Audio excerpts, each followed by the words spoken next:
Iran Israel উত্তেজনার আঁচ সরাসরি লেগেছে দেশের দ্বিতীয় বৃহত্তম সমুদ্র বন্দর মোংলায়। জ্বালানি তেলের তীব্র সংকটে স্থবির হয়ে পড়েছে বন্দরে পণ্য খালাস ও পরিবহন কার্যক্রম।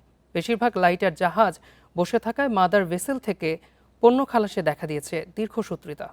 মোংলা বন্দরের বহির্নোঙরে সারি সারি লাইটার জাহাজ, নেই আগের সেই চিরচেনা কর্মচাঞ্চল্য। বৈশ্বিক ভূরাজনীতির অস্থিতিশীলতা, বিশেষ করে ইরান ইসরায়েল উত্তেজনার প্রভাবে বিঘ্নিত হচ্ছে জ্বালানি সরবরাহ, যার সরাসরি প্রভাব পড়েছে মোংলা বন্দরের পরিবহন খাতে। পর্যাপ্ত তেলের অভাবে পণ্য খালাসে দেখা দিয়েছে স্থবিরতা।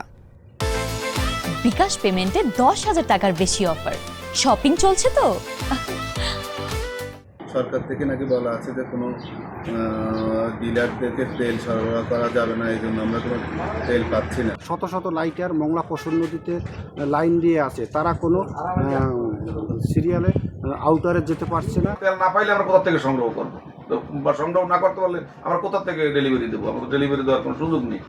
সংশ্লিষ্টরা বলছেন, জ্বালানি সংকটে অধিকাংশ লাইটার জাহাজ অলস পড়ে আছে। এতে মাদার ভেসেল বা বড় জাহাজ থেকে ছোট জাহাজে পণ্য স্থানান্তরের গতি অনেকটাই কমেছে। এতে বন্দরে জাহাজের জট তৈরির শঙ্কা দেখা দিয়েছে।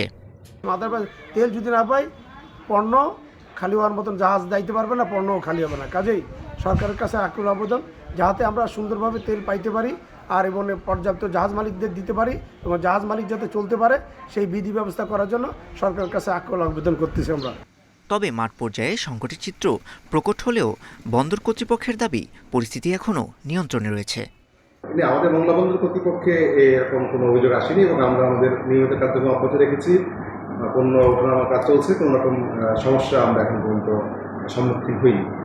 জ্বালানি সংকটের কারণে এই দীর্ঘসূত্রিতা দেশের অর্থনীতির জন্য বড় উদ্বেগের কারণ হয়ে দাঁড়িয়েছে। দ্রুত কার্যকর পদক্ষেপ না নিলে এর প্রভাব নিত্যপণ্যের বাজারেও পড়তে পারে বলে শঙ্কা ব্যবসায়ীদের। Independent news.